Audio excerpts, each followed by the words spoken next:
Le spleen des petits à l'école, ça les rend marteau. Peu de chance de s'en sortir. Bienvenue dans ce nouveau podcast, le spleen des petits. Qu'est-ce que c'est le spleen des petits ? Eh bien, c'est une émission que je gère. Je la gère Mais avec. c'était bien. Que je gère avec ma copine Selene Sinagovitz.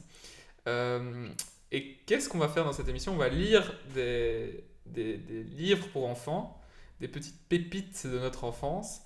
Mais on va les lire en tant qu'adultes et pour les adultes, et on va redécouvrir tous ces livres qui nous ont tant marqués étant enfants. Et donc voilà, j'ai eu cette idée il y a un mois. J'ai eu une illumination soudaine et j'ai pas réussi à endormir parce que je crois que c'était une super bonne idée.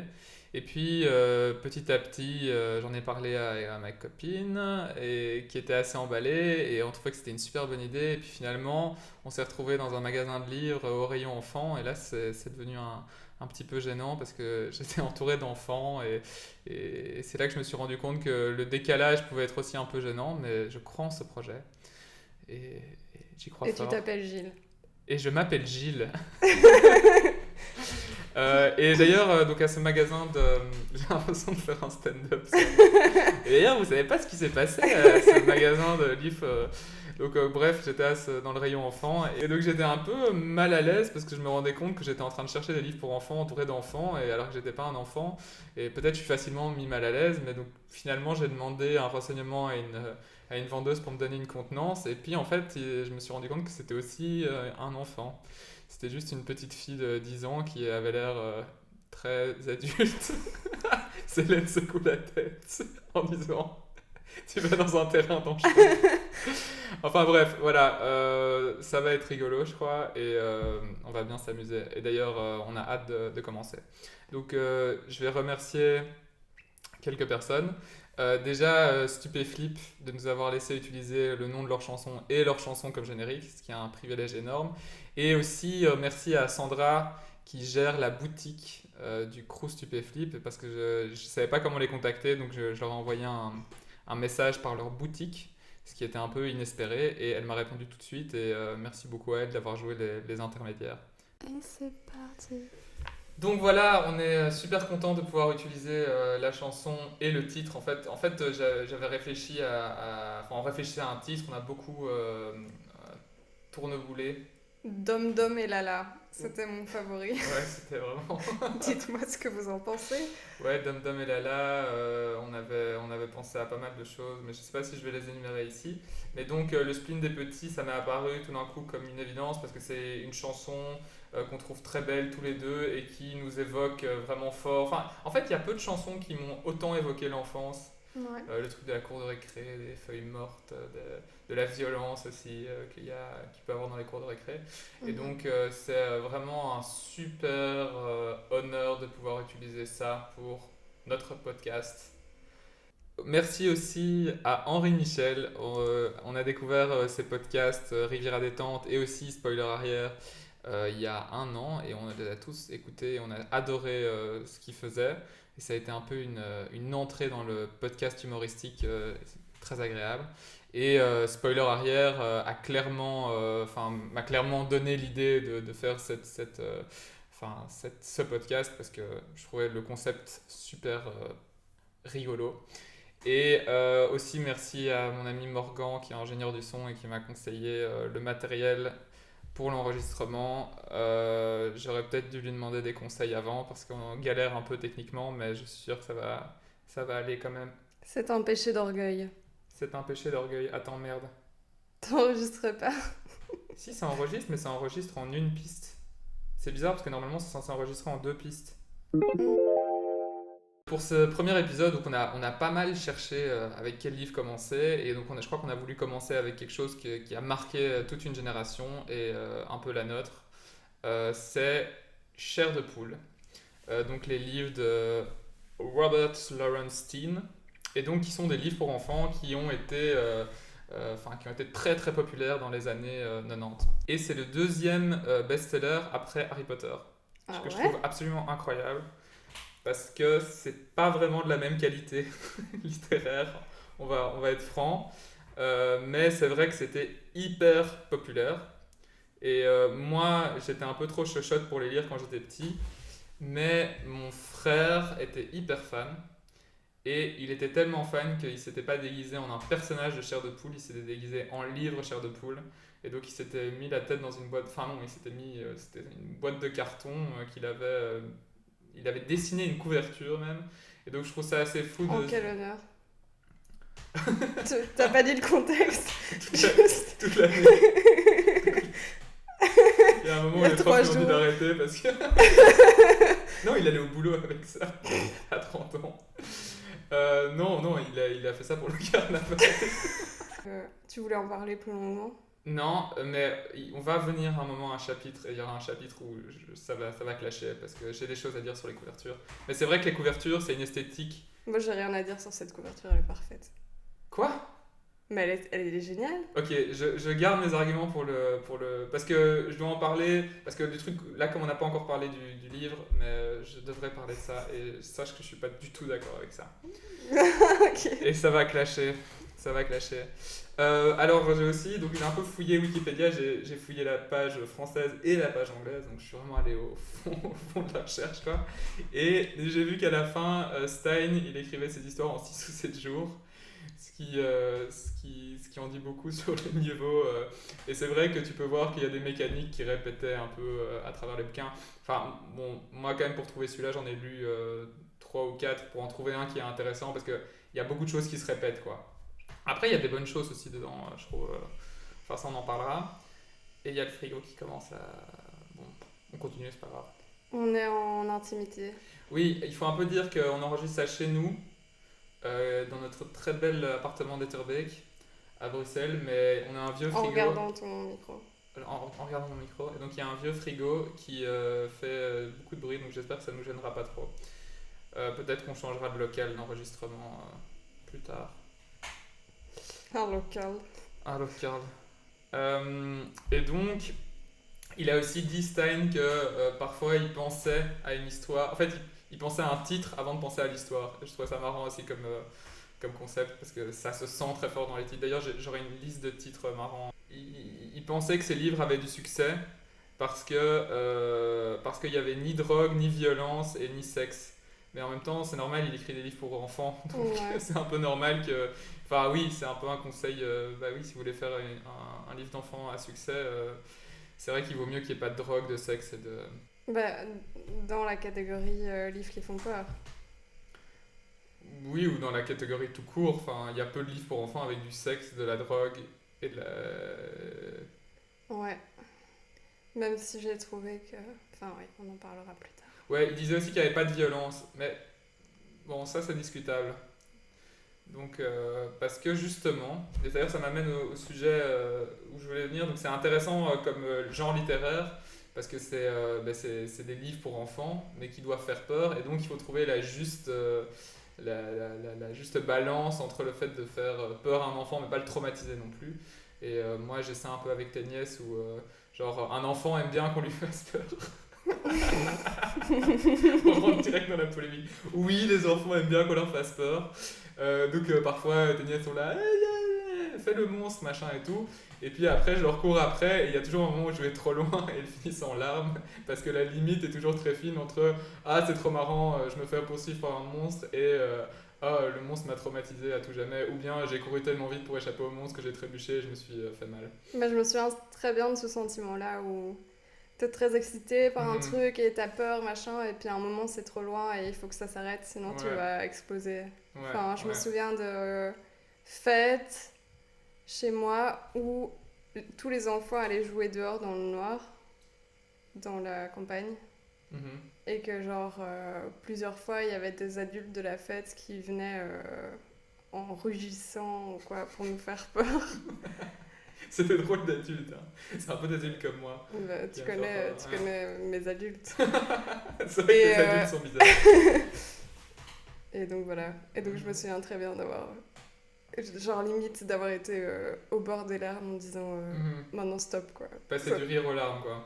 Exactement. Ouais. Ben oui, moi je pensais que donc j'allais dire que ah oui c'est bien, Chair de Poule ils arrivaient bien à gérer cette limite là, et en fait en parlant avec des gens, J'en ai parlé donc avec un pote et avec mon frère, et il y a quand même un livre qui est ressorti, et que du coup peut-être dans une autre saison on devrait en parler, ça s'appelle Le Pantin Maléfique.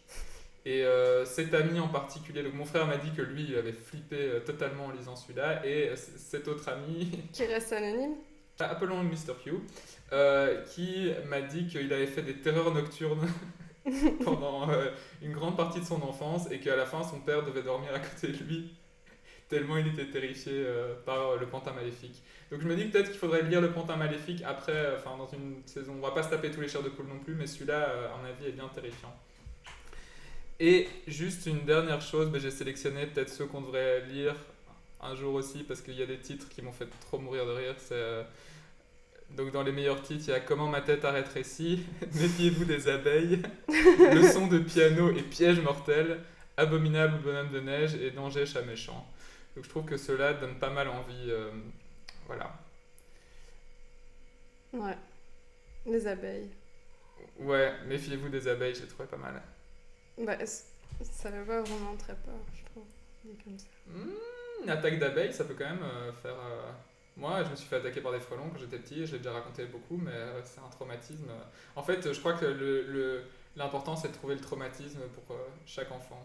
Non, c'est vrai que j'ai une image idéalisée des abeilles. Donc, Ah, ouais, mais ça, je crois que c'était dans les années 90, donc c'était pas les abeilles vont sauver la Terre, quoi. C'était plus cette saleté d'abeilles, faut leur mettre du produit dessus parce qu'elles piquent. Je crois pas qu'il y avait cette image idéalisée des abeilles, c'était plutôt des méchants, quoi. C'est un peu l'image qu'ont les guêpes aujourd'hui. Enfin, je veux pas polémiquer, mais voilà. Ok, on passe au livre.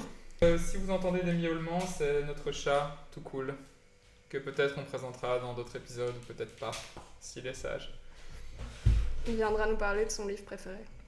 Ouais. Ouais. Mais moi, je voulais dire quelque chose sur l'avertissement. Parce qu'il y a un avertissement qui dit « Avertissement, que tu aimes déjà les livres ou que tu les découvres, si tu as envie d'avoir peur, Chair de poule est pour toi. Attention, lecteur, tu vas pénétrer dans un monde étrange où le mystère et l'angoisse te donnent rendez-vous pour te faire frissonner de peur et de plaisir. » Eh bien... Et de plaisir. Moi, je n'ai pas été une lectrice de Chair de poule dans mon enfance. Je n'en ai pas lu un seul. Et c'est uniquement à cause de cette page d'avertissement. J'ai été tentée, j'ai vu l'avertissement, et genre je l'ai refermé. Quoi, ça t'est déjà arrivé quand t'étais enfant de l'ouvrir et de pas aller plus loin que ça ? Mais oui, je te jure, je me souviens très bien de cet avertissement. Ouais, mais en fait, je me moque, mais je crois que j'ai peut-être... Parce que mon frère en avait beaucoup, et je crois que peut-être aussi j'ai été découragé par ce truc. Parce que j'étais pas fan de ce genre de littérature. Donc là, ça m'a pas découragé. Là, pas, mais du coup, ça m'a rappelé, et je me souviens aussi d'avoir... parce que je voulais savoir un peu... Je lisais quand même des trucs de science-fiction, donc je voulais savoir à quel point est-ce que ça faisait peur, est-ce que c'était vraiment terrifiant ou pas. Et je pense aussi que les mecs dans ma classe qui disaient ça aimaient bien dire genre... Le lis pas, c'est vraiment... c'est horrible. Genre le livre maudit, quoi. Ouais. Mais donc, je trouve déjà que cet avertissement fait son job. Ouais, bah rien que... Enfin bref, la couverture, on en parlera après. Mais ouais, c'est vrai, moi, peut-être que c'est pour ça que j'en ai jamais lu, en fait, que j'ai eu cette peur à cause de... Parce que je sais pas si, quand j'étais enfant, j'aimais vraiment frissonner de peur et de plaisir. Bon, oui, on va faire une lecture par chapitre. Parce que ce qu'il faut dire, c'est qu'il y a beaucoup trop de chapitres. Bon, enfin, dans un Chair de poule, il y en a 21. Ouais. Et c'est un peu... J'ai remarqué que les chapitres, ça servait à mettre le suspense, quoi. C'est vraiment... Il aurait pu diviser le nombre de chapitres par 2 et juste mettre 3 petits points. Et puis, mais là, t'as l'impression que chaque fois qu'il veut mettre un suspense, il met un chapitre. Et donc les chapitres font genre 3 pages. Non, moi j'aime bien parce que ça donne l'impression que t'avances comme un fou dans l'histoire, dans le livre, dans la lecture. Ouais, non, c'est vrai. Alors, on commence en nous présentant le personnage principal, donc qui est aussi le narrateur, qui est Cliff Johnson. Alors, déjà... Le personnage principal m'a pas... Je le déteste. Ouais, toi aussi tu le détestes. Il est trop chiant. Il est trop chiant. Alors je sais pas si tu vois... Déjà, comme j'ai lu pas mal de Chair de poule, j'ai lu, disons qu'il a des personnages types. Donc t'as ou bien le sale gosse qui fait peur et puis on va lui faire tellement peur qu'il va arrêter de faire peur à la fin parce que... Ou bien t'as le petit geek un peu potelé, rouquin dont tout le monde se moque et tout. Et lui c'est une autre catégorie, c'est la catégorie Monsieur je sais tout. Et je suis tellement mature et je déteste les gosses comme ça. Et je le déteste parce que j'étais un peu comme ça aussi, je me souviens très bien que j'avais lu un bouquin pour adultes quand j'étais enfant, ce qui est l'inverse exact de cette émission. Et enfin, j'avais lu Le joueur de Dostoïevski et quand j'avais genre 11-12 ans, qui n'est pas un livre très compliqué, mais je me souviens que j'avais fait chier ma prof de français et j'avais pas arrêté d'aller lui dire mais tu sais j'ai lu le journal et oui c'est vraiment un livre difficile mais j'ai bien aimé et tout et c'est insupportable quand les enfants font ça quand ils se prennent pour des adultes. Et donc il commence direct Cliff en se moquant de sa sœur parce qu'elle c'est un gros bébé qui veut faire une chasse à l'œuf. Il arrête pas de souligner à quel point il est mature et tout. Donc maman dit que je le fais très sérieux. Cliff est vraiment très mature, ajoute alors invariablement grand-mère. Je ne sais pas exactement ce que ça signifie, mais je pense qu'elle veut dire que je suis plus vieux que les autres gamins de 12 ans. C'est peut-être vrai, mais je suis tout le temps sérieux. Enfin... Ouais, et il y a aussi un truc que j'ai remarqué, c'est dans sa manière de se présenter, il utilise le truc de... Il a déjà parlé pendant une page de sa vie et de sa sœur et tout, et puis tout d'un coup il dit « Non, moi, ah oui, j'ai oublié de me présenter, moi c'est Cliff, nanana. » J'ai l'impression d'avoir vu dans plusieurs trucs pour enfants, genre ah oui, au fait, moi c'est Célène, j'ai 10 ans, Et moi dans tout ça, ouais, non, je vois très bien. Ouais, ben, donc en gros, il commence à shit-talker sur sa sœur, et puis c'est genre ah, je suis scientifique, ah, j'ai un labo dans ma chambre, ah, j'ai des fourmis et deux tarentules, enfin c'est ok, on a compris, c'est un petit scientifique, et il arrête pas de le répéter que c'est un petit scientifique et tout. Donc voilà, là on a bien la présentation de Cliff Johnson, c'est-à-dire un personnage du haut de ses 12 ans assez exécrable. Et il est pote avec la voisine Anne. Et aussi, avant Anne, il présente ses parents en disant papa est chimiste ou quelque chose comme ça. Et puis, et maman, virgule, avant de rencontrer papa, virgule, elle travaillait dans un laboratoire. Bah, c'est le cycle de la vie, hein. Une fois maman qu'elle a rencontré papa, elle arrête de travailler. Ça m'a choqué. Ouais, bah ça c'est les années 90. Non, c'est encore maintenant d'ailleurs. Donc chapitre 2, Gley s'est juste présenté, lui et sa famille, voilà. Là, chapitre 2, c'est la chasse à l'œuf. Donc en gros, les parents organisent une chasse à l'œuf pour sa sœur, vu qu'elle a tout ce qu'elle veut, voilà. Et puis, il recommence à se la péter, quoi. Genre, attends, c'est ce que j'avais trouvé, il faisait très beau ce jour-là. Seuls quelques gros cumulustes traînaient dans le ciel. Seuls quelques gros culs. J'ai cru que t'allais dire ça. Je recommence. Il faisait très beau ce jour-là. Seuls quelques gros cumulus traînaient dans le ciel. J'étudie aussi les nuages. Genre vraiment, mais ferme ta gueule quoi, c'est chiant. Il arrête pas de dire que il étudie, il est tellement curieux, tellement... c'est bon, on a compris. Et donc voilà, il se la pète hyper fort et même pendant Et alors pour lui, la chasse à l'œuf, c'est un peu un truc de bébé et donc il va absolument le montrer quoi. Oui, d'ailleurs, il veut aussi aider sa mère à cacher les œufs qu'il remet à sa place vite fait. Ben non, t'es aussi un enfant, je vais pas te montrer où sont cachés les œufs, tu vas les chercher vu que t'es un enfant. Donc voilà. Est-ce que je peux placer une anecdote personnelle sur la chasse aux œufs ? Oui, tu peux.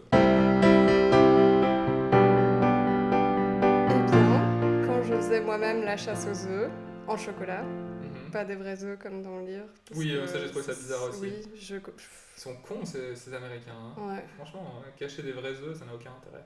Donc quand je faisais ma petite chasse aux œufs à Pâques, eh bien c'était pratique parce que j'étais extrêmement enthousiaste. Donc j'allais avec mon petit panier dans le jardin pour les cueillir. Et en fait, j'avais l'impression qu'il y en avait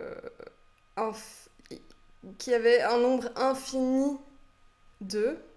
Et ma mère m'a dit récemment qu'en fait, dès que je tournais le dos, elle envolait dans mon panier et elle les relançait dans le jardin. Oh mon Dieu, c'est d'une tristesse. Parce qu'en fait, mais c'est bizarre parce que toi, t'aimais bien chercher les œufs. Moi, j'aimais bien les trouver et les manger. Oui, moi aussi, mais bon... Ouais, l'excitation allait avec parce que tu savais que tu allais le manger après et c'était incroyable. Oh là là. Eh ben, ça me laisse pantois. Ah oui, en gros, je crois que Anne aime bien rappeler à Cliff que c'est un petit bébé. Et donc elle dit oui, tu te souviens, ton anniversaire de 10 ans, donc il y a 2 ans, c'était pas très longtemps, mais pour lui, Cliff c'est. Voilà. Il dit ah, il y avait des vers Tortues Ninja, il y avait et lui, Cliff, ça le rend fou, genre il a vraiment pas envie qu'on dise qu'il aime les Tortues Ninja. Ouais. Et donc, ouais, ça il aime pas du tout qu'on le remette à sa place d'enfant, enfin c'est toujours le même truc, quoi. Il se la pète, et puis on lui dit ben non, t'es encore un gosse, et puis voilà. Ouais, parce que le cadeau pour celui qui ramasse le plus d'œufs, c'est des poupées. Oui, et ça, il se trouve ça ridicule. Mais je sais pas si t'as remarqué aussi ce qu'il fait avec Anne pour que ce soit un peu plus une chasse à l'œuf pour grand. Il parie de l'argent, genre celui qui trouve le plus gros œuf gagnera 2$ ou 5$, je sais pas trop quoi. Donc c'est vraiment genre on va parier de l'argent comme des vrais adultes pour rendre ça plus alléchant. C'est un peu. En tout cas, ce chapitre-là, le chapitre 2, se termine sur un hurlement horrifié. Et donc ça c'est vraiment le truc classique, quoi. À la fin du chapitre, il y a un gros suspense. Et donc on arrive au chapitre 3 et c'est une petite fille qui hurle, une des filles qui avait été invitée par Cindy.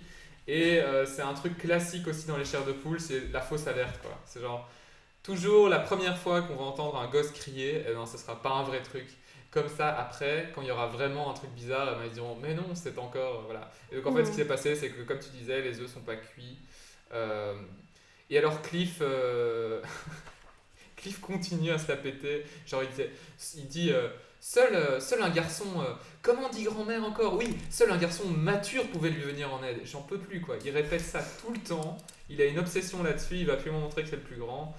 Et donc voilà, en fait, ce qui s'est juste passé, c'est que les œufs sont pas cuits. Et donc une des filles a plein d'œufs sur elle. Et ce qui m'a fait rire à ce moment-là, c'est que les parents se cachent derrière les rideaux. Parce qu'ils n'ont pas cuit les œufs, ils se cachent derrière les rideaux pour pas qu'on les confronte. Et donc ça dérape en bataille 2, quoi. Chapitre 4. Ouais, alors donc là, pour le chapitre 4, Cliff trouve un gros œuf, plus gros qu'une balle de baseball, vert pâle, avec des coquilles, avec des veines qui battent. Ça ressemble un peu à un œuf de alien, quoi. Et donc il veut absolument aller l'étudier dans sa chambre parce que comme c'est un scientifique et tout ça. Et donc ça va être la mission. Alors je n'ai pas très bien compris là, pareil, c'est un peu. J'ai l'impression que l'auteur va absolument mettre un suspense. Enfin, normalement, rentrer dans sa chambre, ça devrait être facile. Alors il trébuche sur le chien en courant, il tombe sur l'œuf. Finalement, il le donne à Anne qui le lance, il saute en arrière pour le récupérer. Enfin voilà, c'est un. Ouais, je trouvais que cette description de l'action était pas mal. Toi, ça On t'a était excité? pris dedans, j'étais là. Avec les œufs qui volent partout, un peu en mode guerre, comme ça. Tu voyais bien l'image. Ouais. Tu imaginais bien ce qui se passait et c'était dynamique. Ouais. Et le chapitre se finit encore sur un suspense, mais ça m'a fait rigoler. Qu'est-ce qui lui prend cette une des filles en me regardant monter les escaliers en courant? Je ne sais pas, répondit Anne, peut-être qu'il va couver son œuf.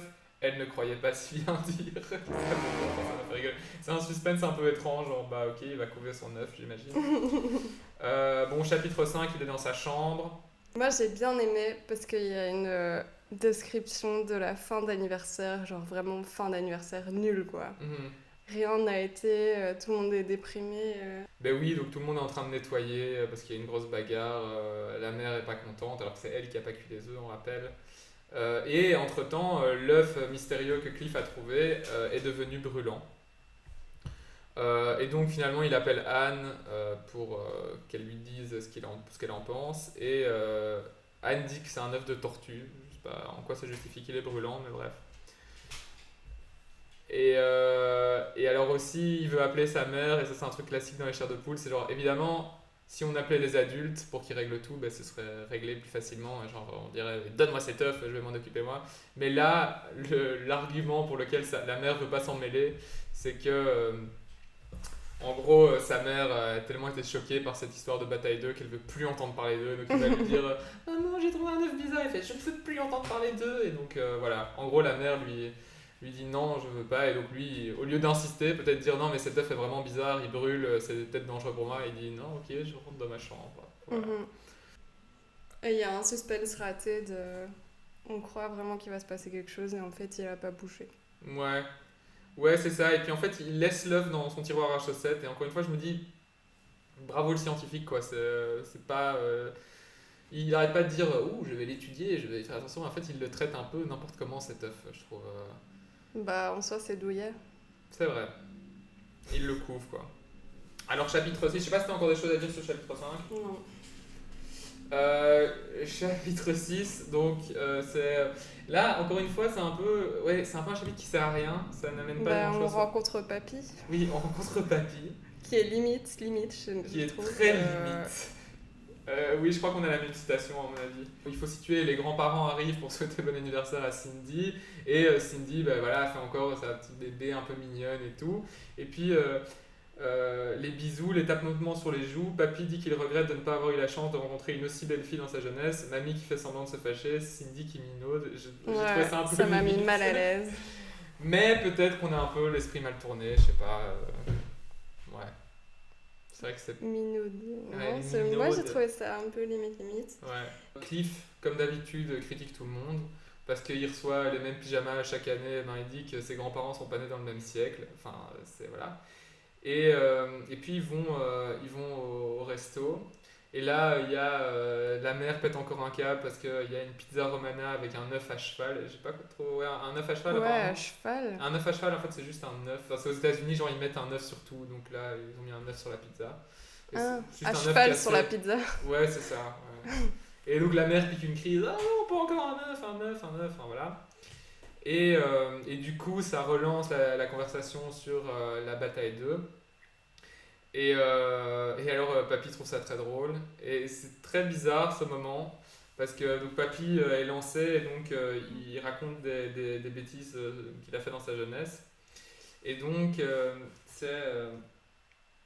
donc Papy raconte plein de bêtises. Et puis il dit Papa n'en revenait pas, lui non plus. Il toussota comme pour se donner du courage. Dis donc, papa, ce n'est pas toi qui me disais que quand j'étais petit, que, je cite, jamais tu ne te serais permis de faire le 10e de ce que je faisais. Papy en resta la fourchette à l'air et la bouche ouverte. Les spaghettis en profitèrent pour retourner sournoisement dans l'assiette. Jamais son fils ne s'était permis. Jamais je ne me serais permis de parler sur ce ton à mon père, tonna-t-il soudain. Même à ton âge. Mamie lui tapota sur le bras. Calme-toi, Harry, calme-toi. Tu vois bien que notre fils plaisante. C'est un peu bizarre que le père soit aussi impressionné par son père, encore à cet âge-là, quoi. Il est un peu. Et alors le père commence à rougir et être trop mal juste parce qu'il a fait une petite remarque à son père, quoi. Chapitre 7. Donc. Retour dans la chambre. Oui. De Cliff. Et donc là, l'œuf fait un truc bizarre quand il rentre. L'œuf pulse dans le tiroir. Et il s'est dit, je ne sais pas si c'est l'œuf ou mon cœur. Enfin, il fait tout un cinéma. Ouais, et moi ça m'énerve parce que, à nouveau, par rapport à ses parents, il dit j'aurais tellement voulu les appeler. Ben, appelle quoi. Ouais, il a peur de les réveiller. Ben, non, parce qu'après il défonce la porte de manière acrobatique, je pense, qu'il explique. Et que du coup son père lui fait dis donc, Cliff, c'est pas fini. Et il fait genre mais donc il ne dormait pas et donc il a plus aucun argument pour ne pas les appeler, mais il le fait quand même pas. Bah, je crois qu'on voit quand même que ces livres sont écrits en 7 jours. Je crois qu'il y a des. Oui, mais moi ce qui m'a énervé, c'est qu'il fait tout un cinéma, il se plaque contre le mur, il veut écrire une lettre d'adieu, il prend une batte de baseball sans prévenir ses parents, sa tête lui tourne, ses jambes sont en coton. Et puis en fait l'œuf fait juste chaud, il ouvre le tiroir et l'œuf fait juste chaud. Et du coup, les veines battent un peu plus fort et puis il va dormir, mais genre, comme ça quoi. Alors il y a une minute avant, il était en crise de panique totale et puis là, tout d'un coup, il s'endort. Donc ouais, c'est un chapitre aussi un peu inutile en soi parce que ça fait pas vraiment avancer grand chose, c'est juste l'œuf qui bat encore. Ça montre juste à quel point Cliff est une grosse chochotte et pas prêt à assumer sa tâche de scientifique. Chapitre 8. L'œuf commence à craquer. Et à nouveau, il se répète qu'il est un scientifique et qu'il doit prendre des notes pour noter ce qui va se passer, ses observations et tout. Et donc ça commence, une petite fissure, machin. Et très rapidement, il est hyper impatient. Et il s'énerve à nouveau. Donc Cliff, vraiment trop chiant, quoi. Et il dit Mais qu'est-ce qu'elle faisait, cette bestiole, nom d'une pipe? C'est pourtant pas compliqué de casser une coquille d'œuf. Ouais, ben Cliff est toujours dans le jugement et dans la... Ouais, et je crois qu'il a aucun rapport pacifié avec... Enfin, il y a personne... S'il y a Anne, mais Anne, c'est juste, je crois que parce que Anne arrive à le recadrer un peu. Mais non, mais moi, ce qui m'a fait rire aussi, c'est que oui, donc il s'énerve contre l'œuf. Et puis, il dit... Cliff, me répétais-je sans cesse, n'oublie pas que tu es un scientifique, tu dois observer avec calme ce phénomène unique. Tu dois pouvoir le décrire avec précision pour les savants du monde entier. Je pris un stylo et une feuille de papier pour noter mes observations. La coquille eut un petit soubresaut et un peu de liquide jaune s'écoula par une fissure. Je trempais la pointe de mon stylo dans le liquide et voulus la porter à hauteur de mes yeux. Il prend un stylo pour noter et en fait il fait que touiller le truc comme un enfant avec une... Enfin comme un enfant oui, mais il essaie de me faire oublier que c'est un enfant. Comme un enfant qui touche un truc avec une petite baguette, c'est pas du tout un scientifique quoi. Il fait n'importe quoi, c'est du grand n'importe quoi. Et puis il dit tant pis pour les notes, genre, en fait son stylo est un peu embourbé dans la matière jaune et il dit tant pis pour les notes, oh, je m'en fous. Après tout, je préfère encore touiller ce truc. Enfin voilà. Qu'est-ce qui se passe d'autre? Voilà, c'est un peu. Bah ça finit par éclore. Ouais.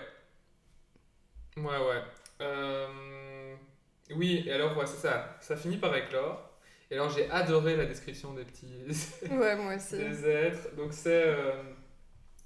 La chose me regardait en tremblotant comme une crème à la vanille. En fait, non, pas comme une crème à la vanille. C'était une crème à la vanille, avec 2 grands yeux noirs et brillants qui ressemblaient à des lunettes de vedettes de cinéma.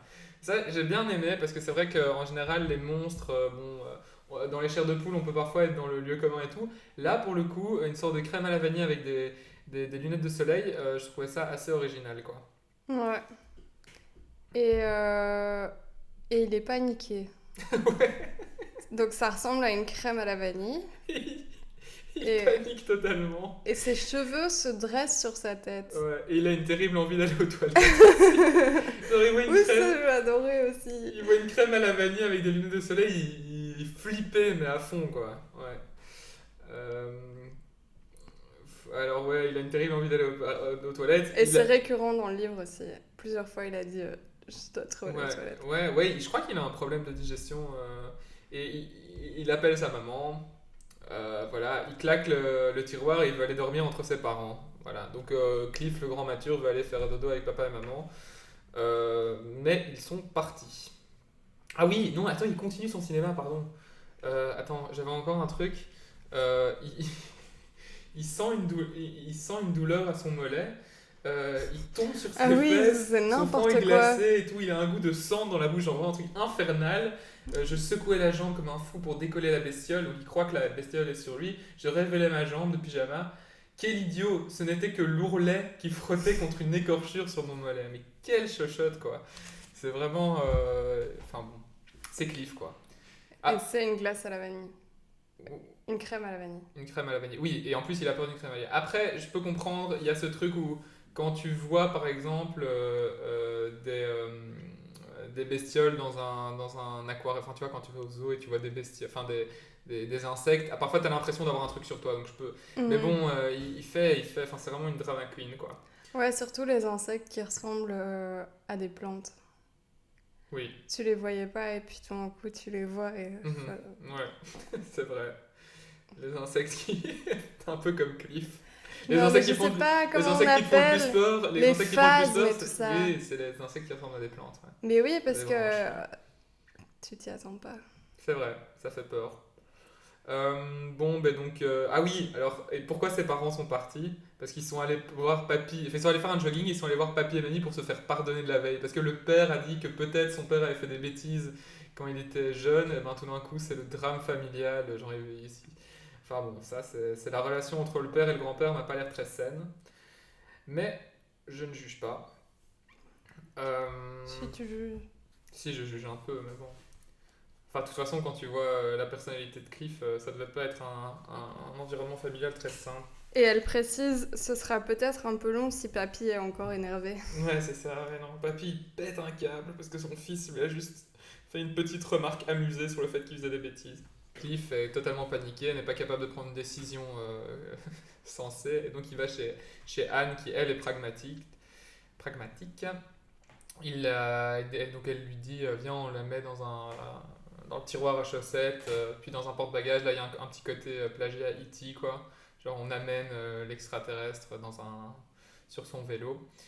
Et puis, il décide d'aller au labo de scientifiques qu'il y a dans cette petite ville. Voilà. Le fameux labo. Et là... On est dimanche, et le labo est fermé. Sauf que,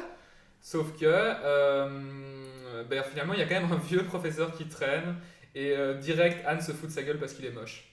Bah oui, j'ai pas compris son fou rire. Ouais, bon, c'est-à-dire que tu sens... Alors, en fait, il faut expliquer, donc, le professeur a une dégaine un peu loufoque, et Anne trouve ça hilarant.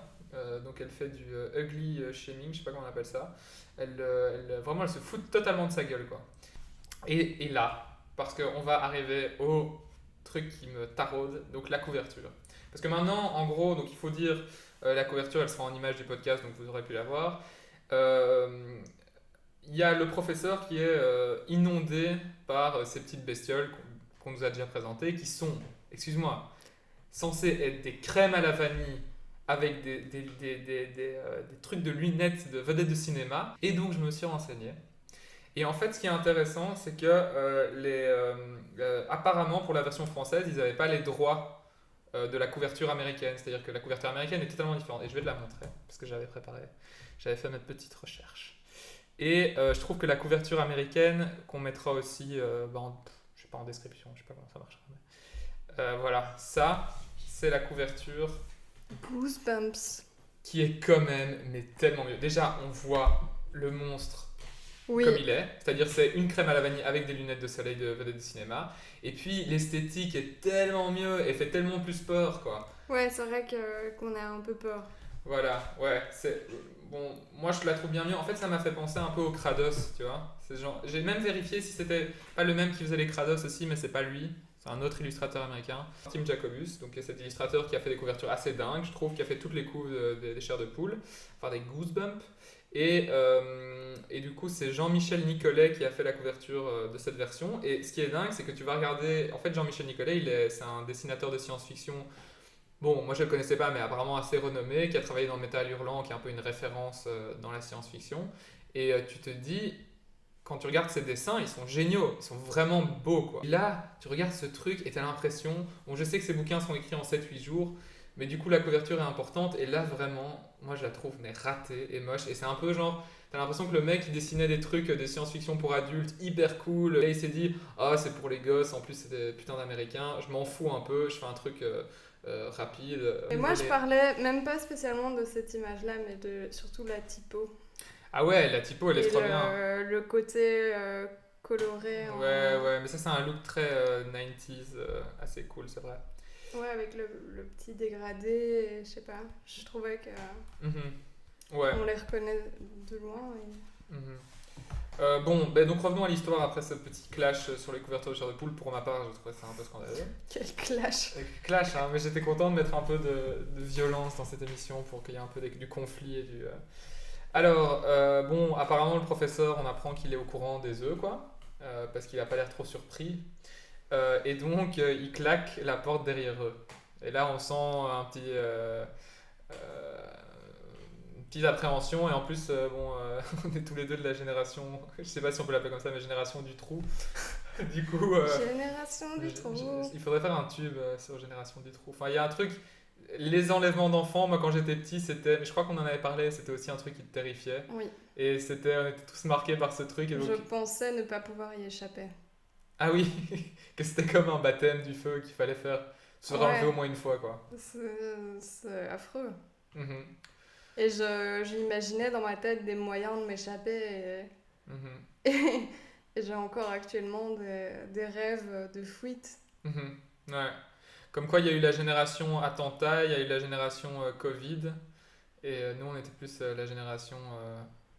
du trou. Ouais, chacun ses traumatismes, quoi. Mais j'avais très peur, mais j'essayais de me rassurer moi-même en me disant que d'office j'arriverais à m'échapper. Ou à arriver à les amadouer. Les amadouer, genre à dire... Toi aussi. Je suis gentil. Oui, moi aussi. Moi j'ai toujours eu l'impression que je pourrais les convaincre que franchement c'était vraiment pas sympa de m'enlever et que j'aimais beaucoup mes parents et qu'il fallait me laisser. Bon, je crois que ça a déjà été tenté, ça n'a pas. Si ça nous rassure, si ça nous a rassurés. Oui, tant mieux, en même temps on n'a jamais été enlevé donc voilà. Yes! Une victoire. Une victoire sur les années 90. Alors. Donc, bon, pour l'instant, ils sont pas encore enlevés, hein. Ils rentrent dans mais on sent que c'est un peu louche, quoi, que le professeur, il ouvre pas que du bien, quoi. Bon, Cliff est terrifié, comme d'habitude, chapitre 10, il est terrifié. Cliff, qui est terrifié, arrive quand même à se la péter, quoi. C'est-à-dire qu'il a très très peur, mais donc, il dit... donc le prof quand même se renseigne, est un peu méfiant et tout, et donc le professeur écoutait avec beaucoup d'intérêt, et les autres enfants ils l'ont vu aussi, demanda-t-il quand je finis. Non monsieur, vous savez ce sont des gosses, ils ne s'intéressent pas à la science comme moi, je serai chercheur quand je serai plus grand, comme vous monsieur. Donc c'est-à-dire qu'il est dans cette relation hyper bizarre, en même temps, peut-être qu'il essaye de faire ce dont on parlait tout à l'heure, de convaincre qu'en fait c'est un pote quoi. Et il est dans cette relation bizarre, en même temps il est terrifié, en même temps il veut se la péter parce que c'est un scientifique et tout. Donc voilà, Cliff indécrottable, fanfaron quoi. Et puis le prof lui dit marmonne si tu deviens grand. Ouais, c'est trop trash. Et même Cliff essaye de l'amadouer, mais il le remballe direct. En fait, Cliff se fait remballer en permanence par les adultes, c'est assez agréable, je trouve. Donc en fait, ce qui se passe, c'est qu'il est persuadé d'avoir fait une découverte scientifique d'un œuf de grand intérêt. Oui, mais alors c'est ça qui est bizarre, c'est que Cliff se sent plus en un coup, parce que tout d'un coup, il comprend qu'en fait l'œuf qu'il a trouvé, c'est absolument dingue. Mais ce qui est bizarre, c'est que le prof lui a dit juste avant que lui, il en avait trouvé 200. Cliff, il en a trouvé juste un, et il tient quand même à ce qu'on appelle ça œuf de Cliff. Ouais. Donc il continue à se persuader qu'il est spécial, alors que le prof vient de lui dire qu'il en a trouvé 200, quoi. Et puis Anne est mignonne, parce qu'on dit Anne blottit sa main dans la sienne, et Cliff fait... Pauvre petite, elle ne comprenait certainement rien à notre charabia scientifique. Insupportable. Ouais. Bon voilà, c'est Cliff quoi. C'est pas le meilleur des personnages, pourtant c'est le personnage principal, mais bon. Voilà, le professeur dit qu'ils s'appelleront les œufs de Grey, vu que le professeur s'appelle Grey. Cliff l'appelle confrère, voilà, il veut absolument. Et donc le professeur explique un peu qu'est-ce que c'est ces œufs, donc ils viennent de Mars. Tout le titre. Donc on imagine R.L. Stein pour ce que j'avais dit qu'il pensait à une histoire après. À mon avis, il a dû penser au titre avant et se dire ah super, les œufs de Mars. Donc ils viennent de Mars, ils sont venus sur Terre sous la forme d'œufs extrêmement solides, capables de traverser l'atmosphère sans se consumer. Et le professeur les a tous trouvés sauf celui de Cliff quoi. Et il veut pas affoler la population en parlant parce que c'est totalement terrifiant, des crèmes au caramel avec des lunettes de soleil. Et il y a un basculement à ce moment-là, parce que on a plus peur du professeur que des œufs. Exactement, ouais. Et je sais pas si c'est une morale qu'il a essayé de faire passer. C'est comme dans E.T. quoi. En fait, dans E.T., finalement, le méchant c'est pas l'extraterrestre, c'est les scientifiques quoi. C'est un truc, c'est un peu bateau, mais je crois que c'est aussi pour ça que j'ai bien aimé Sœur de Poule. C'est parce que du coup, c'est un peu plus intéressant, ça rend le truc un peu plus intéressant. Mais donc justement, on va voir toute cette relation avec les œufs et tout ça. Et donc en gros, ils rentrent dans cet grand aquarium où il y a tous les œufs, et les bestioles font des formes bizarres. Donc je crois que c'est un triangle et puis une spirale comme ça. Et Grey les enferme, donc voilà, là on est vraiment dans la séquestration totale. Chapitre 11. Alors... tout le monde a peur, sauf Anne. Donc Cliff a peur, les bestioles ont peur aussi, ont l'air d'avoir peur, elles tremblotent je crois. Et Anne n'a pas peur, et elle dit que la situation n'est pas si tragique et qu'ils ont laissé un mot. J'y avais pensé aussi. Ouais. Je m'étais dit, mais c'est bon, papa et maman vont venir. Ouais. Parce qu'il avait pensé à le faire. Ouais, laisser un mot c'est important. C'est... Toute la génération du trou, c'est ça. Il faut toujours laisser un mot. Donc c'est vrai qu'ils avaient dit qu'ils allaient au labo, ils avaient laissé un mot. Et alors là, Anne qui essaie de rassurer, alors que pour rappel ils sont quand même là à cause de Cliff parce que Cliff était tellement lèche-cul avec le professeur. Cliff pète un câble contre Anne parce que Anne veut le rassurer. Avec une grande maîtrise de l'ironie. Oui, il fait tout un petit discours ironique. Mais bien sûr, c'était quoi on n'a qu'à attendre le marchand de crème glacée et tout ça. Ouais, c'est vraiment... Cliff a un sacré sens de l'humour aussi. Donc il lui hurle dessus et là les bêtes attaquent Cliff et il s'évanouit. Et c'est bien fait. Ouais, en fait, je crois que c'est ça qui m'a plu dans ce bouquin, c'est que donc, dès le début, on a dit on n'aime pas Cliff, et il est un peu ridicule pendant tout le truc, et il prend une chair. Non, Oui, on ne mon miaule chat. pas. Non, il faut pas l'encourager à miauler. Non, mais est-ce que je peux ouvrir une parenthèse sur... Est-ce que je peux ouvrir une parenthèse sur ma relation aux extraterrestres? Oui.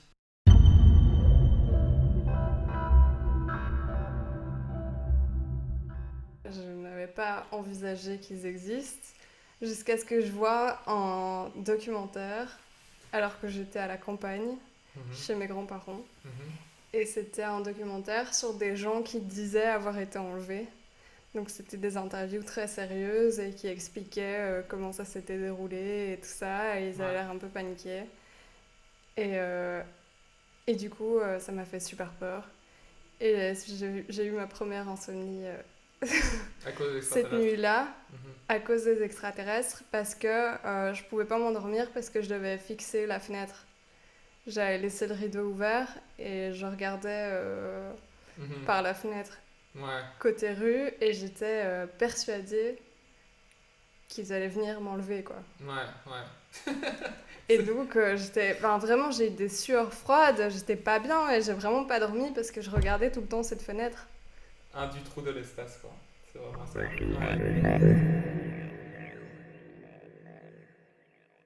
Cliff hurle. Les bêtes l'attaquent, il s'évanouit. Chapitre 12, il se réveille. Anne explique en fait que les bêtes voulaient la défendre parce que Cliff lui hurlait dessus. Donc voilà, les bêtes sont assez... on découvre un peu que les bêtes sont dotées d'intelligence et d'empathie. Et Anne prend le pouvoir un peu. Ouais, parce qu'en plus, Anne n'avait pas eu le temps, parce que Cliff avait commencé à lui hurler dessus comme un hystérique. Donc elle n'avait pas eu le temps d'expliquer qu'en fait elle a laissé du tiroir à chaussettes où ils avaient gardé, elle avait laissé une paire de chaussettes pour, comme le petit pousset, pour laisser une trace devant le labo. Voilà. Et donc en gros, en fait, encore une fois, sans Anne, Cliff est mal barré, quoi. Donc bravo Anne. Et en plus, mais en plus Cliff, il comprend pas tout de suite. Donc Anne lui explique ça. Et il est là, bah super, elle va nous sauver. Ouais, ça lui prend du temps pour comprendre, quoi. Ouais, c'est ça. J'avoue que je ne voyais pas l'intérêt de laisser traîner des chaussettes dehors. Quand ça m'arrive à la maison, je me fais disputer par maman et je dois les ranger aussitôt. Un point, c'est tout. Donc il est bouché, quoi. Il pige pas, quoi. Il est pas très vif. Il est pas très vif. Bon, voilà. Le prof le ramène un sandwich, donc il a l'air d'être plutôt sympa. S'il ramène un sandwich, c'est plutôt... On est toujours un peu moi je me méfierais. Ouais, non, on est toujours dans l'ambivalence. C'est jamais trop... Et donc... Oui, là il fait un peu son Calimero. Parce qu'il justifie le fait, je pense, de les avoir enfermés parce qu'il a peur d'une maladie de Mars. Il fait ça pour protéger la planète. Exactement, et on a vu en ce moment l'importance des gestes barrières et tout ça. Je voulais relier à l'actualité. Ouais, donc, une maladie venue de Mars. Donc, encore une fois, Cliff a merdé totalement. Il a mis ses petites pattes sales partout sur l'œuf. Il s'est contaminé totalement en grand scientifique qu'il est. Et donc, voilà, le professeur dit oui, je veux pas vous laisser sortir parce que sinon vous risquez de contaminer. Donc en fait, il a totalement raison pour l'instant. Et Cliff est là, mais non, regardez, on n'est pas malade. Donc Cliff ne comprend même pas le fait qu'on puisse être un non symptomatique ou je sais pas trop quoi. Donc voilà. En soi, il est. Enfin. Pourquoi ne pas l'avoir dit directement? C'est un peu... On sent qu'on peut pas vraiment lui faire confiance. C'est le suspense. Il aime bien distribuer des informations petit à petit. Mais il veut quand même les utiliser pour faire des expériences. Donc c'est pas tout blanc non plus, quoi. Chapitre 13. Voilà, ils flippent, ils ont froid parce que apparemment le professeur Gray joue un peu avec le thermostat.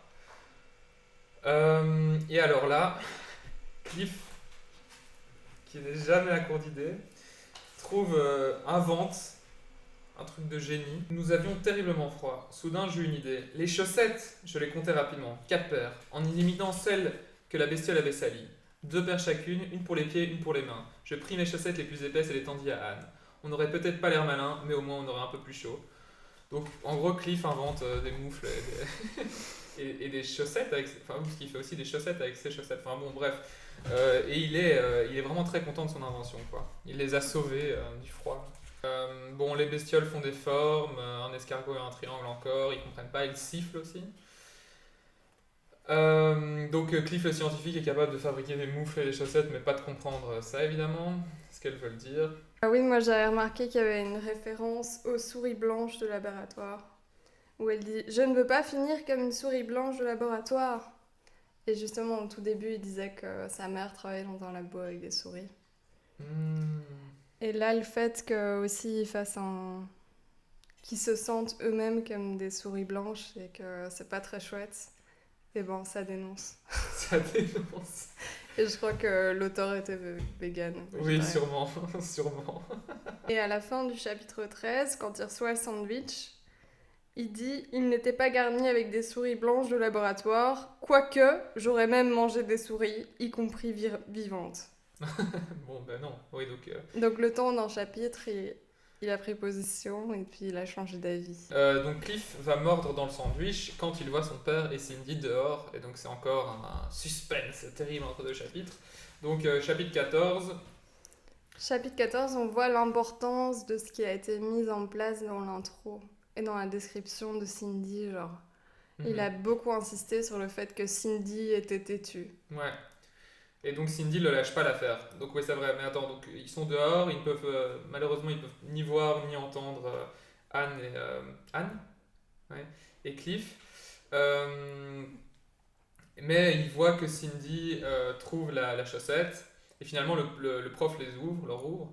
Et Cindy, donc en fait le père est un peu plus, enfin le père évidemment vu sa relation avec son père, il n'est pas très insistant, quoi. Donc il est un peu sur la réserve, genre est-ce que mon fils est là, peut-être, est-ce que je peux éventuellement et tout. Le prof va lui fermer la porte au nez, mais Cindy rentre à travers ses jambes. Et c'est vrai que là on voit son caractère qui lâche pas la grappe, quoi.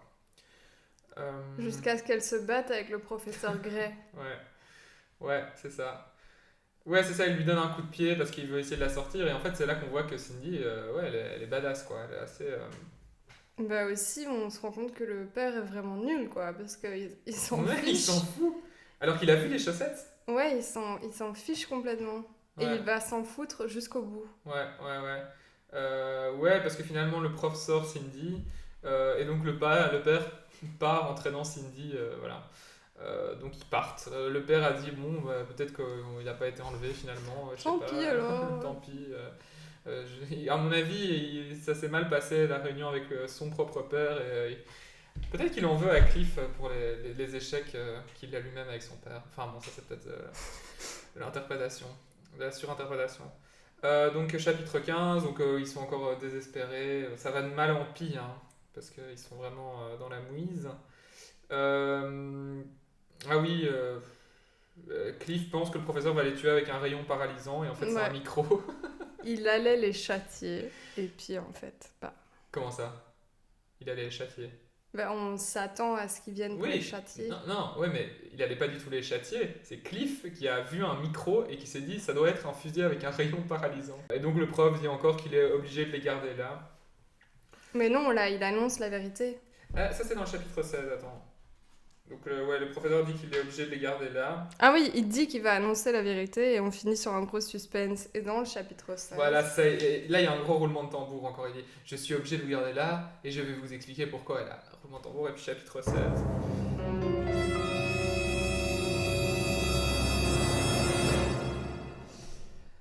Donc, petite faille spatio-temporelle due à mon incompétence. J'ai oublié d'enregistrer le chapitre 15, 16 et... Non. Le chapitre 16, 17 et 18 hier, donc on va devoir refaire ces chapitres parce que j'ai...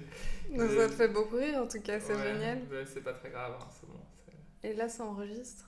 Là ça enregistre, oui, maintenant je sais. Donc on en était au chapitre 16. Avec un suspense, donc le professeur allait leur expliquer qu'il devait encore leur dire quelque chose et il flippait pas mal parce que ça allait être encore pire apparemment. Et donc en fait, ce qu'il explique, c'est que en fait c'est les services secrets américains qui ont détecté les œufs et qui lui ont demandé à lui d'aller les chercher. Lui, petit scientifique d'une petite ville de province, donc c'est un peu curieux parce qu'on imagine le petit professeur avec son panier qui va les chercher comme des œufs de Pâques justement. Et donc on se demande pourquoi les services secrets sont pas allés le chercher. Arrête de... Oui, je sais, on répète des choses qu'on a déjà dit hier, mais bon. Et donc on se demande pourquoi le président des États-Unis, qui apparemment est au courant, n'a pas demandé aux services secrets d'aller les chercher directement au lieu de demander à ce vieux professeur un peu loufoque. Donc voilà. Qui devient une victime dans ce chapitre-là. Parce qu'il dit je peux rien faire, moi non plus je peux pas bouger de chez moi. Ouais. Et donc il devient pas si méchant en une fois. Ouais, c'est ça. On comprend qu'il est aussi victime et donc même lui est enfermé dans ce labo. Et il dit que l'affaire est classée secret séculaire, donc gardée secrète pendant 1 siècle. Et je me demandais si ça existait, mais peut-être que ça existe. J'ai toujours pas fait des recherches depuis.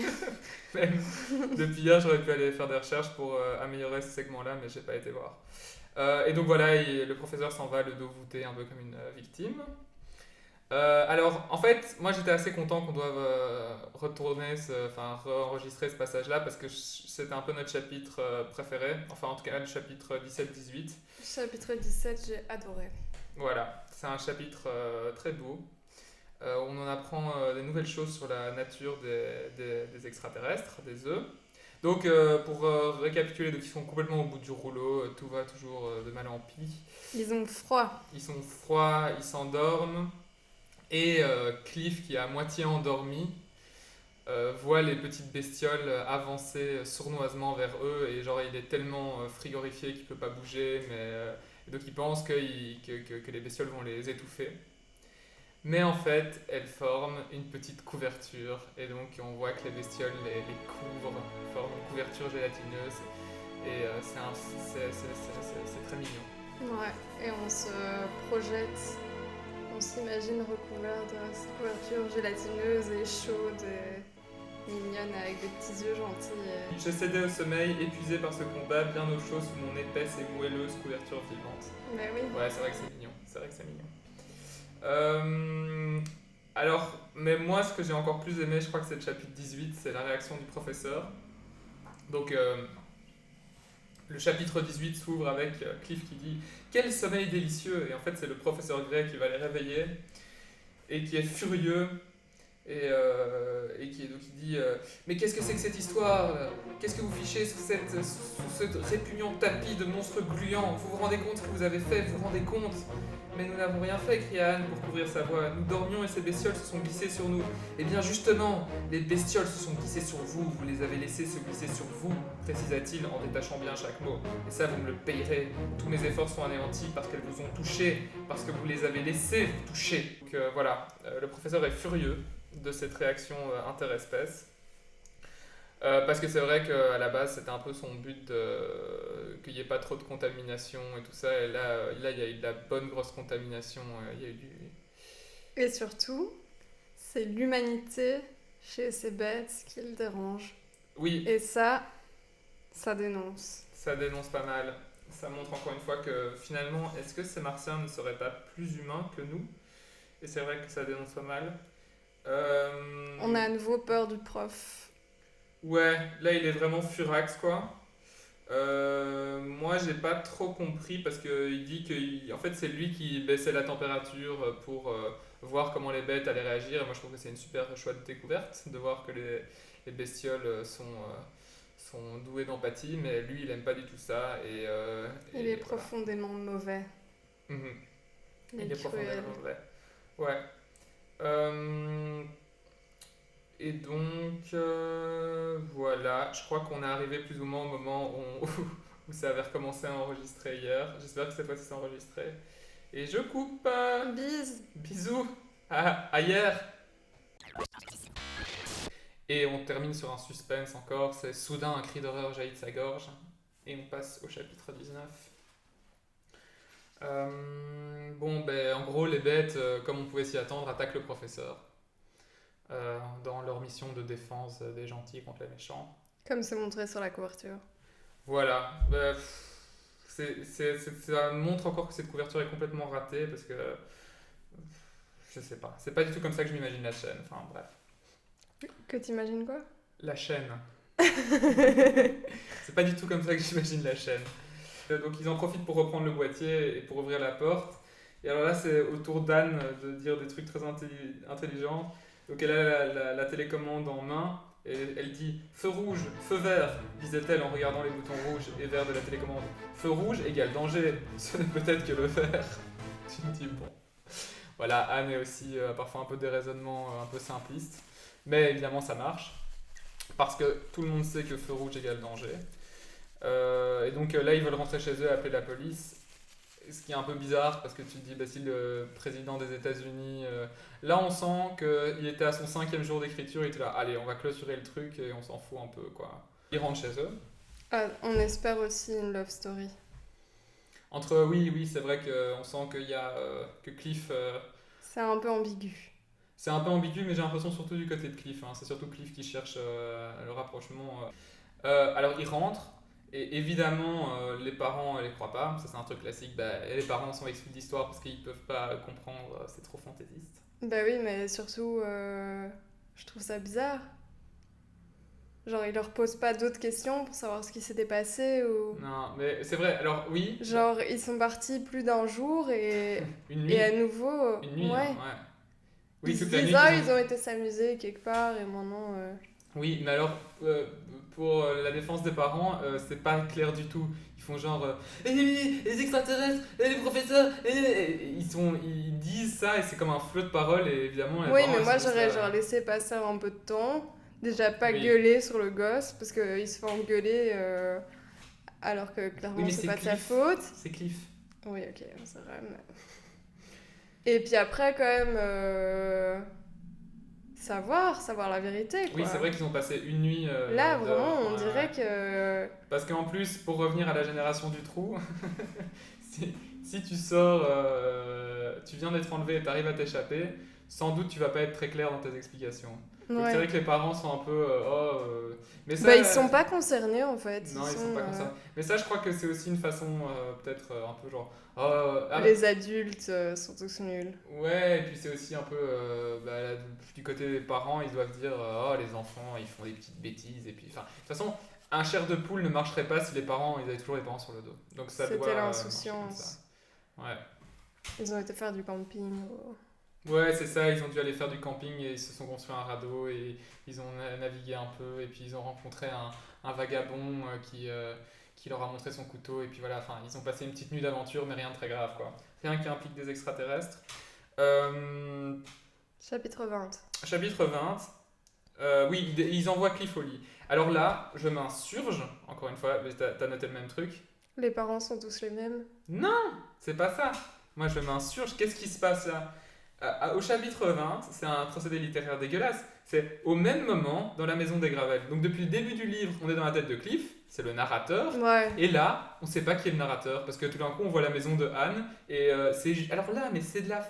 Il aurait pu trouver 10 000 trucs pour trouver une idée pour finir l'histoire différemment. C'est pas très compliqué. En fait, ce qui se passe dans cette scène-là, c'est juste que Anne explique les choses plus clairement, de façon plus pragmatique comme d'habitude, mais comme c'était pas possible que Cliff puisse assister à cette scène, alors qu'en fait on aurait pu trouver 10 000 astuces, et ben il fait juste une couillonnade littéraire, parce que c'est vraiment prendre les enfants pour des cons, pour le coup, c'est dire au même moment, donc on ne sait plus là qui raconte quoi. Parce que en fait c'est narrateur omniscient quoi. Tout ce procédé là, c'est comme la couverture, c'est un peu c'est pour des gosses, ils s'en foutent, tu vois. Et je trouve ça un peu nul de... Bon, ok, il écrivait ses livres en 7 jours, mais là, il aurait pu vraiment gérer le truc autrement et juste qu'on reste toujours dans la tête de Cliff, parce que là, c'est n'importe quoi. On dirait que t'es jaloux. Parce que t'as dit, je sais pas combien de fois, il les écrit en 7 jours, 7 jours, 7 jours.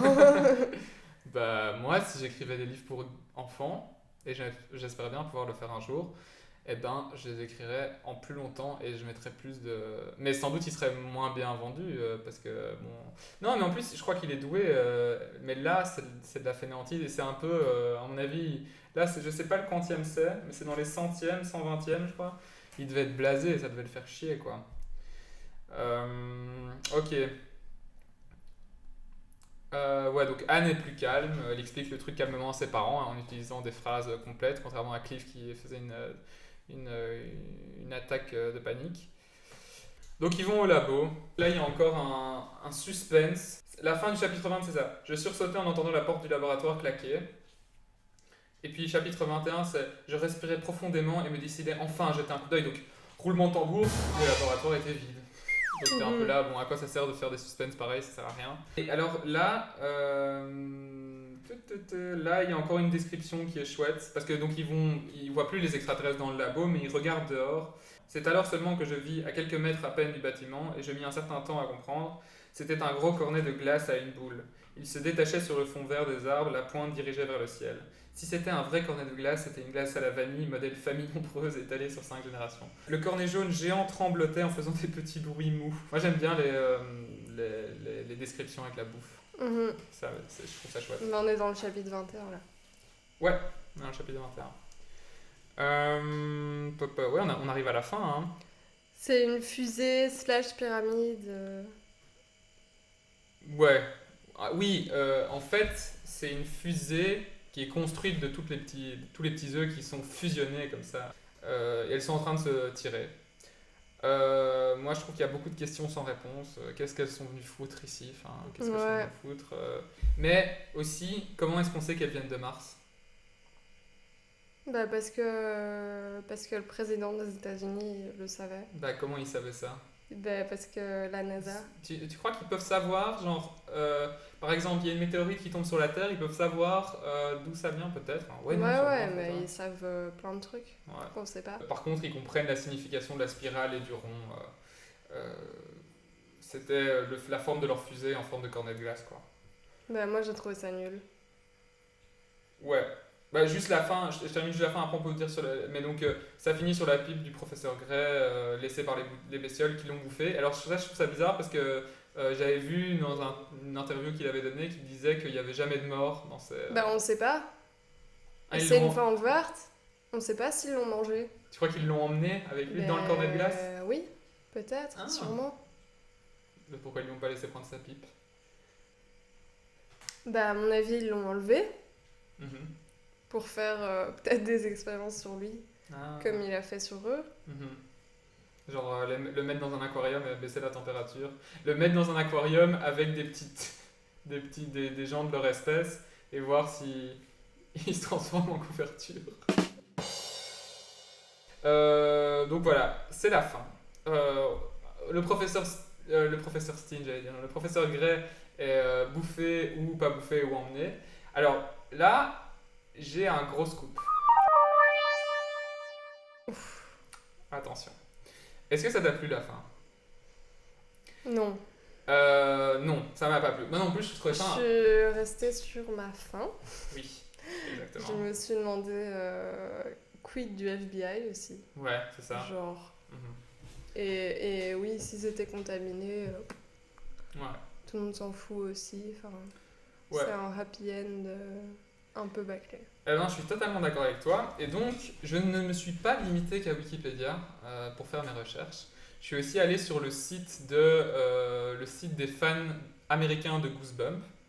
Et donc, j'ai été voir la fiche de ce bouquin-là. C'était en cherchant la couverture pour trouver la belle couverture, quoi.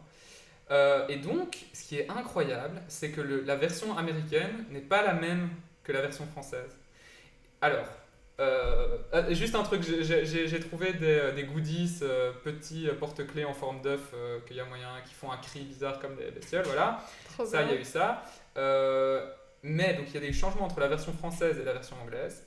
Ce que je trouve très bizarre parce que ce qu'il faut dire, c'est qu'il est mis traduit par machin. Il n'est pas mis traduit et réadapté, donc je trouve ça un peu bizarre déjà de... Et donc, les changements. Cliff s'appelle Dana, on s'en fout. Aucune importance. Bizarre. Parce que quitte à changer, autant prendre un nom francophone. Bah non, parce que ça se passe aux États-Unis. Oui, et j'avoue que Dana, ça fait la vedette de Dana, moi ça fait penser à un truc français. Mais c'est du coup, ils ont choisi un truc qui fasse plus américain. Oui, je crois que la culture américaine dans les années 90, ça fascinait déjà énormément, donc ils ont préféré prendre un truc bien américain. Bon, ça. Alors, le plus bizarre, c'est que apparemment, si j'ai bien compris, parce que j'ai pas retrouvé, il y avait qu'un résumé, mais apparemment Anne est totalement est présente, mais ne va même pas dans le laboratoire avec Cliff, donc n'est pas du tout présente. Elle fait quoi ? Elle est juste là au début, elle n'est pas du tout dans le laboratoire, ce qui est bizarre parce que alors tu te demandes comment Cliff s'en tire. Et alors, la fin, et là je suis tellement content de pouvoir dire ça, c'est que dans la version américaine, donc à la fin, les parents de Dana parce qu'il s'appelle Dana, font venir le docteur pour voir ce qui cloche. Il sent pas bien et tout. Et c'est vrai qu'il dit n'importe quoi, il parle de l'espace, c'est bizarre. Il reste au lit pendant un moment, il finit par sortir quelques jours après, il se sent d'un coup incroyablement heureux, il va dans le jardin de Anne, il s'accroupit et il pond un œuf. Quoi ? Ça, c'est la fin américaine. Et ils ont supprimé ça dans la version française. Mais c'est beaucoup mieux. C'est beaucoup mieux, parce qu'en plus ça punit un peu Cliff d'avoir fait n'importe quoi, de s'être mis de l'œuf partout et tout. Et ça montre que ça fait un peu un scientifique de pacotille, et puis tout d'un coup il devient mère, enfin je sais pas comment, enfin il devient père. Et puis rien que l'image d'un enfant qui est en train de pondre un œuf, c'est hilarant. Ça vaut le coup. C'est hilarant. Et alors, ce qui est marrant, c'est que tu regardes toutes les critiques du bouquin, tu vois qu'en anglais, tu vois que les gens ont adoré. Il dit c'est la fin la plus incroyable de tous les chairs de poule, enfin de tous les goosebumps. Et donc, je crois que pour la version française, ils n'ont pas eu le courage d'aller au bout du truc, ce qui aurait rendu l'histoire beaucoup plus incroyable, parce que ça aurait justifié toute l'histoire. Enfin, voilà. Ça aurait été vraiment génial. Bah oui. Donc voilà, cette fin est bien mieux, quoi. Bah ouais. C'est bizarre qu'ils aient pu modifier à ce point-là. Ouais. Et d'ailleurs, je sais pas si tu vois, mais j'ai pas dit toute la citation tout à l'heure, mais ce truc de la... En fait, tout en haut, quand il voit les extraterrestres s'envoler, tout en haut de la pyramide, il y a son œuf. Il pense qu'il y a l'œuf qu'il a trouvé et qui lui fait un petit clin d'œil. Ça ne pouvait être que l'œuf. Voilà, c'est ça. Et l'œuf lui fait un petit clin d'œil, ce que je trouve très drôle déjà. Mais du coup, ce clin d'œil, en sachant qu'il pond un œuf à la fin, prend toute une autre. Genre, oui. Je t'ai engrossé, mon gars. Mais bon, en tout cas, je trouve que. Voilà, là, tu te dis, Stein, à la fin de ses 7 jours de travail, il a eu un éclair de génie. Et voilà. Donc, c'était la version américaine. Peut-être qu'il a commencé à écrire ce livre en ayant la fin en tête. Ouais. L'image d'un petit garçon. Peut-être qu'il est passé en se promenant et qu'il a vu un petit garçon accroupi. J'espère pas. J'espère pas qu'il a ce genre d'image en tête, quoi. Ouais, j'avoue, c'est un côté vachement glauque, mais glauque, mais super drôle, quoi. Donc, voilà. Si seulement c'était la fin. Voilà, je trouve que le traducteur, ou devrais-je dire réadapteur français, aurait dû être un peu plus courageux, parce que je trouve, on va lire d'autres livres pour enfants, mais je trouve que dans les livres pour enfants, tu peux faire des trucs bizarres, et c'est pas grave, ça va pas te traumatiser. Moi j'ai lu plein de livres d'enfants bizarres quand j'étais petit, ça a développé mon imagination, et ça m'a pas choqué pour autant. Et puis là, c'est assez soft, il pond un œuf, c'est marrant, quoi. Et ce que je trouve très drôle, c'est qu'ils disent, avant qu'il ponde son œuf, et ça c'est dans le résumé, il se sent incroyablement heureux, quoi. C'est vraiment, je vais être père, voilà, je crois que c'était une très belle fin. Je trouve aussi. Voilà, on va clôturer ici. Et on se retrouve pour de nouvelles aventures. Alors je crois que ce qu'on va faire pour le prochain épisode, on va sans doute chercher un truc dans la thématique poney, cheval, petit poney. Grand galop. Grand galop, on va aller dans un petit univers. Petit poney et grand galop. On espère que ce podcast vous a plu. Et que vous avez un peu rigolé. Et que vous avez un peu rigolé. Et comme on est débutant, n'hésitez pas à nous dire ce que vous trouvez, ce qui a amélioré au niveau technique. Peut-être qu'on n'était pas au top, mais on fait de notre mieux. Et aussi, si vous avez des recommandations de livres qui vous ont marqué durant votre enfance, on est preneurs aussi. On serait ravis de les lire. Bisous. Bisous. Pour lui c'est l'humiliation. En 6ème ce sera The Wall et commencera la sélection. Il serre encore les dents mais tiendra pas dans cette violence. Son petit cœur était pur mais maintenant il crie vengeance.